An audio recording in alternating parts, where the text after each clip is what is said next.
I have a call with my UK counterparts on a big project, so I'm up early and we're going to the office. Bring chocolate. And to go with our coffee this morning, we have a piece of chocolate. Chocolate that is so shiny, you can see the reflection of the cup in it. When you can see a good shine on the outside of your chocolate, that means it was well tempered, and ultimately it's a well-made and stored chocolate. I'll go into more detail tonight about what tempering chocolate really means, but for now, just remember, shiny chocolate is a good chocolate.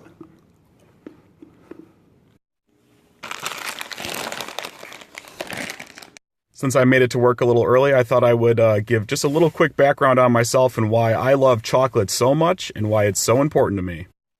So as I've mentioned, my name is AJ Thornton, and I have a food science degree from Purdue University. After I finished college, I got a job in research and development, being a product developer working on confections, inclusions for ice cream, and a lot of chocolate. And when I say a lot, I'm talking about millions and millions of pounds of chocolate. I've spilled on the floor more chocolate than you will probably ever see in your life. So I've developed candies, chocolate chips, swirls for ice cream, coatings for protein bars. If it has chocolate, I've worked on it. So for the next couple days, I thought I would share all these years of chocolate knowledge with you and give you a little behind the scenes into what's really going on with your chocolate bar. So here we have our beautifully tempered chocolate from this morning. More about tempering tonight. And like an irresponsible chocolate owner, I'm going to leave them right here.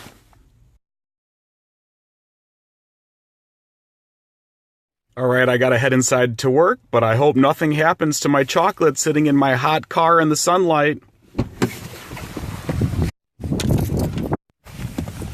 All right. Hey, my chocolate that I left up there. It's not too hot today, not too sunny. Oh no, it's melted. What an irresponsible place for me to leave the chocolate. But I know. I can just cool it down and it'll be the same as this morning. So I've made it home with our chocolate bar, and as you can see, it is pretty much re-solidified here, like chocolate will do. Anywhere from 25 to 35% of chocolate is actually fat. So like when fat melts, it becomes liquid, but then you can cool it and it re-solidifies. And so when they make chocolate at a factory, right, it has to be liquid chocolate at some point, and they solidify it. So when ours melted in the car and we cool it back down, it's got to be the same, right? Wrong. As you can clearly see, the chocolate that was solidified at the plant has a nice shine and shimmer to it. You can see my light. You can see here that it's got a little bit of shine around the edge, and that's actually from my fingers melting it, but the middle of it is flat and very matte versus that nice shiny finish. The other thing is, I haven't been holding this chocolate for that long, and you can already see how much has melted and gotten on my fingers. Our nice tempered chocolate from the plant. I'm holding it, I'm squeezing it, I'm rubbing it, nothing. And if you're saying that, oh, the other one's just melting because I've been handling it, here's a piece that I melted last night. It sat all day, I just unwrapped it. Here's one other thing that's different that I want to see if the camera will pick up. Tempered, nice chocolate. Did you hear that? In the chocolate making industry, that bite, that snap is called chocolate snap, and that's a key to a well-made chocolate. Now let's see if we can hear the difference between our melted and re-solidified chocolate. There's no snap. The second melted, remelted piece eats more like a ganache or a truffle versus the chocolate. Nothing. So now we've learned two main differences when you have a well-cooled or well-tempered chocolate versus a poorly cooled or poorly tempered chocolate. So next time you're at a chocolate shop and you're thinking about paying a lot of money, make sure that chocolate has a crazy shine, like see the lights in the ceiling shiny. When you see that nice shine to your chocolate, that means it was made and tempered correctly. It will have a nice, crisp, clean snap to the chocolate and a good eating experience. Now, if your chocolate isn't shiny, does that mean it's bad? No, absolutely not. But if somebody's going to charge you $10, $15, $20 a pound, make it right. And who wants to get chocolate all over their fingers? I know I don't. So now we know some of the things to look out for to tell if your chocolate bar has been melted and then re-solidified maybe before you bought it at the store. Later tonight, I'll go into more detail around the scientific explanation of tempering, what that really means, and why we can't just melt and re-solidify our chocolate. Alright, so now what is all this tempering about? And the answer is crystals. When a melted fat hardens, like cocoa butter or your chocolate hardens, it forms a crystalline structure and crystals are formed. But cocoa butter is a weird one. When cocoa butter hardens or your chocolate hardens, it can form up to 6 different types of crystals, and 5 of those crystals will mess up your chocolate. Oh, and that one that we're trying to get, he's the most difficult and most unstable crystal to get. Yeah.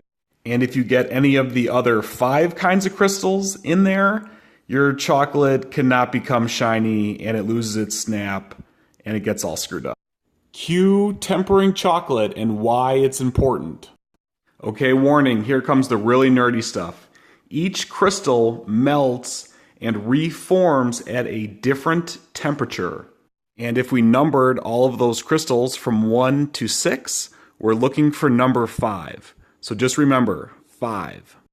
Tempering is the process of heating, then cooling chocolate, then heating it again just slightly to get the number 5 crystal. And here's what that looks like. So we're going to start with solid chocolate. We're going to melt it fully to melt all the crystals. Then we're going to cool it to form some of the crystals. So out of 6 different kinds, we've now gotten rid of all but 2. You can reheat it just a little bit, which gets rid of the last one. Then you cool it all the way back down, and then that sets up your shiny, well-tempered chocolate. So when you just heat and cool chocolate like we did in my car, you get this gross blob of non-shiny, no-snap chocolate. But if you can heat, cool, heat just a little bit, and then cool, you get this nice, shiny, well-snapping chocolate. Love it every time. So hope you guys found that somewhat interesting. I don't know, kind of interesting for me with the different crystal structures, but I'm kind of a nerd. But tomorrow, I'll take us through the different types of chocolate: white chocolate, milk, semi-sweet, and dark. What the differences are, how they're formulated, what the different cocoa percents are, and what that number actually means on the front. And who knows what else I'm going to talk about chocolate. I'm just going to keep talking about chocolate until you guys tell me to shut up about chocolate. Chocolate. I think I've had a little bit too much chocolate this evening, and I'm starting to feel like that guy.